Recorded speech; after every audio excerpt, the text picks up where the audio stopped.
사이다 무비튼. 나는 남편과 시어머니 이렇게 3명이서 살고 있었다. 나는 남편과 초고속으로 결혼에 꼬린 사귄 지 반년도 안 돼서 프로포즈 받았다.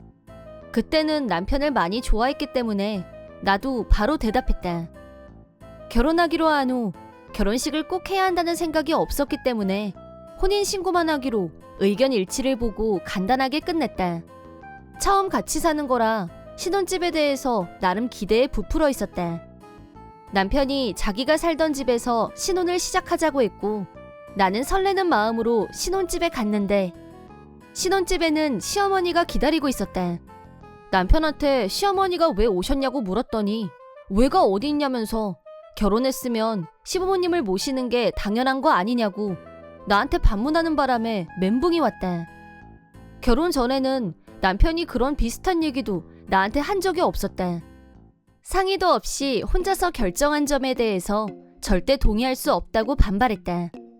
하지만 불행하게도 남편과 같이 살기 위해 나는 이미 내가 살던 아파트를 지난달에 해약했기 때문에 당장 갈 곳이 없는 처지가 되어 있었다.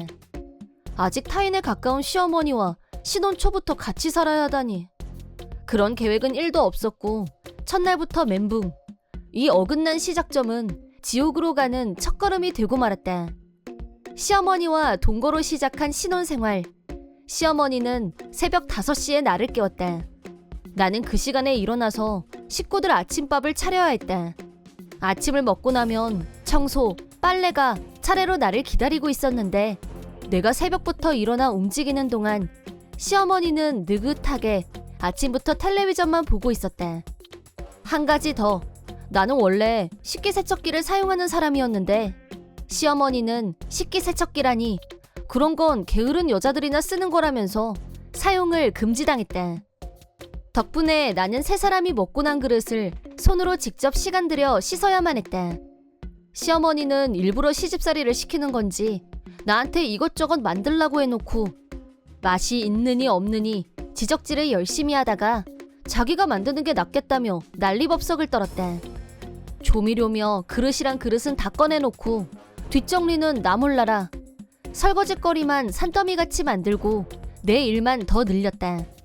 남편도 앞뒤가 다른 사람이었는데 결혼 전에는 전업주부로 편하게 살라고 하더니 결혼하고 반년 정도가 지나자 엄마가 용돈이 더 필요하다고 하니까 미안한데 당신도 나가서 일할 생각해. 월급 받으면 그거 전부 엄마 용돈으로 드리고 라고 해서 다시 멘붕이 왔다. 왜 내가 시어머니를 위해서 일을 해야 하는 건지 이해가 안 됐다. 내 월급을 몽땅 시어머니한테 주라니 이게 말인지 방귀인지. 나는 시어머니를 위해서 일하는 것도 내 월급을 전부 시어머니한테 주는 것도 싫다고 분명히 말했다.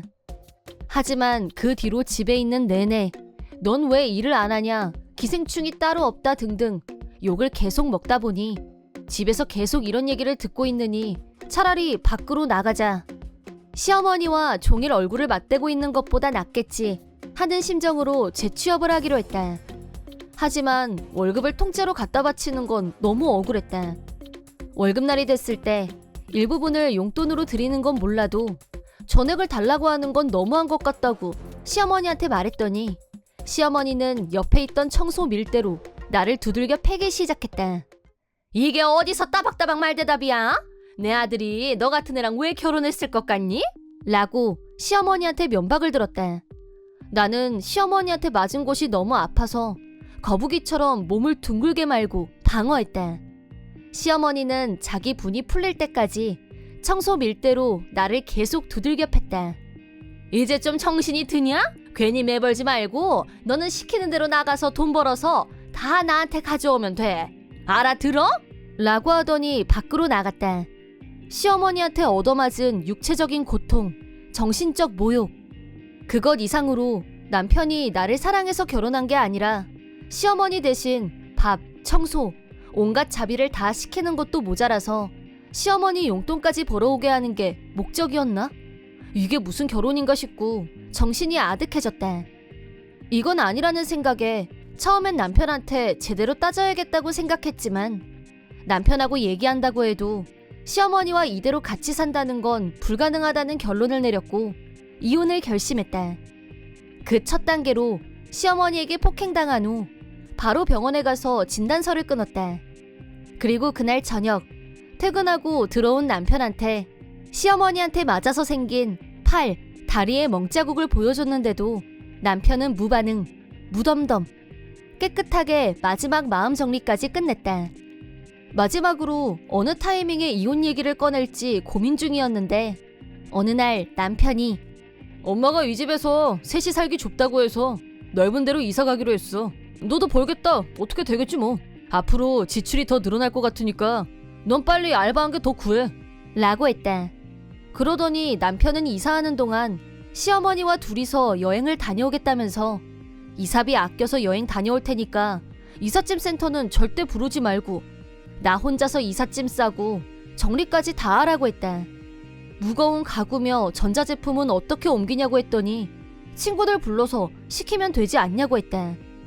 가구를 직접 옮긴다는 말은 들어본 적도 없고 당사자는 놀러가고 없는데 어떤 지인이 그딴 헛고생을 한다는 건지 어이가 털려서 웃음이 나왔다.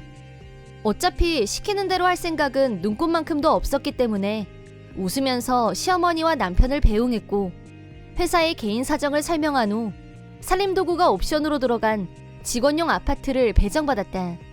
주거지를 마련한 후 위자료 청구 및 이혼 준비에 들어갔다. 나는 어려서부터 일기를 쓰는 습관이 있어서 지금까지 시어머니와 남편에게 당했던 말과 행동들을 자세하게 기록해뒀는데 그게 중요한 증거가 될 거라고 변호사가 말했다. 물론 시어머니에게 구타당했던 것도 잊지 않고 꼼꼼하게 위자료 청구 목록에 추가할 생각이다. 며칠 후 이 정도면 이사가 끝났으려니 하고 두 사람이 여행에서 돌아왔는데 이사가 끝나기는커녕 아예 시작도 안 한 걸 눈으로 본 두 사람은 열을 뿜뿜 내며 나한테 전화를 걸어왔다. 이제 남남이라서 이사를 하든 말든 제가 관여할 일이 아니라서요. 라고 또박또박 대답하자 남편이 뭔 소리 하는 거냐며 노발대발. 지금까지 시어머니가 나한테 했던 만행, 남편이 처음부터 나를 노예 취급할 생각이었는 걸 변호사에게 다 말했고 이혼은 물론 위자료도 청구할 거라고 하자 남편이 급 당황하면서 그런 작은 일로 이혼하면 세상에 어떤 부부가 남아나겠냐며 셋이서 허심탄회하게 대화하다 보면 앙금도 풀리고 비온 뒤 땅이 굳지 않겠냐며 나를 회유하려고 했다. 어디서 개뻥을 치는지. 남편은 이미 내 몸에 생긴 멍이 시어머니 짓이라는 걸 알고 있었을 거다. 다 알기 때문에 오히려 모르는 척하는 게 분명했다. 그런 남편, 시어머니와 평생 같이 살면서 죽을 때까지 두 사람의 노예로 사는 건 절대 거절이다. 나는 이미 혼자서 살 곳을 마련하고 이사도 마쳤고 다시는 그 집으로 가지 않을 거라는 뜻을 분명히 전달했다. 위자료와 이혼 절차 문제로 곧 변호사가 찾아갈 거라고 하자 남편은 이러지 말자고 계속 전화기에 대고 소리 질렀다. 내가 남편한테 순종적이었으니까 설마 내가 먼저 이혼하자고 하면서 이렇게 적극적으로 나올 줄은 꿈에도 몰랐을 거다. 내가 세게 나오자 갑자기 꼬리를 내렸지만 이미 때는 늦었다. 남편의 계획은 앞으로 나를 더 부려먹고 일도 더 많이 시켜서 자기 수입을 늘려가는 거였다. 통 크게 신축 아파트를 큰 평수로 계약한 것도 같은 속셈인 거고. 하지만 그 집에서는 단 하루도 못 살고 허무하게 끝났다. 이혼을 결심하고 혼자서 커다란 가방을 들고 그 집에서 나올 때 뜻하지 않게 마지막 선물을 남기게 됐는데 수다쟁이 아줌마들이 무슨 일이 있어요?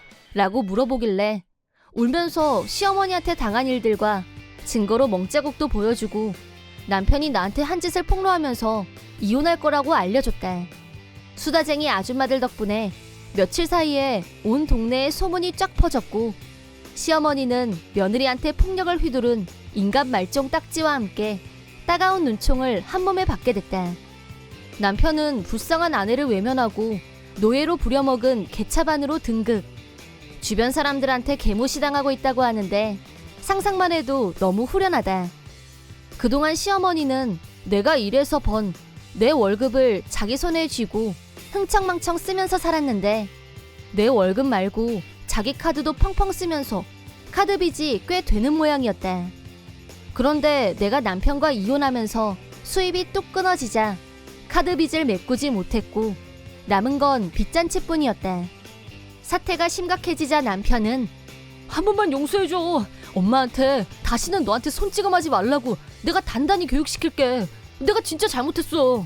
그러니까 한 번만 기회를 더 주면 안 될까? 라고 음성 메시지가 남아있었지만 그딴 말에 속을 내가 아니었다.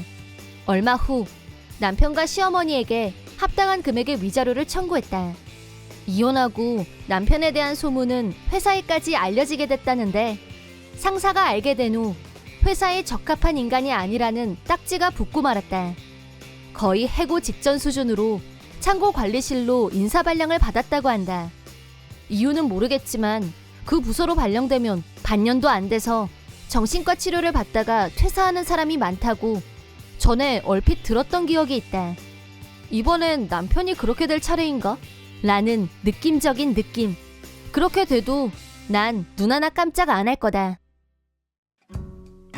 이번 영상은 어떠셨나요? 재밌게 보셨다면 구독, 좋아요에 댓글까지 달아주시면 감사하겠습니다.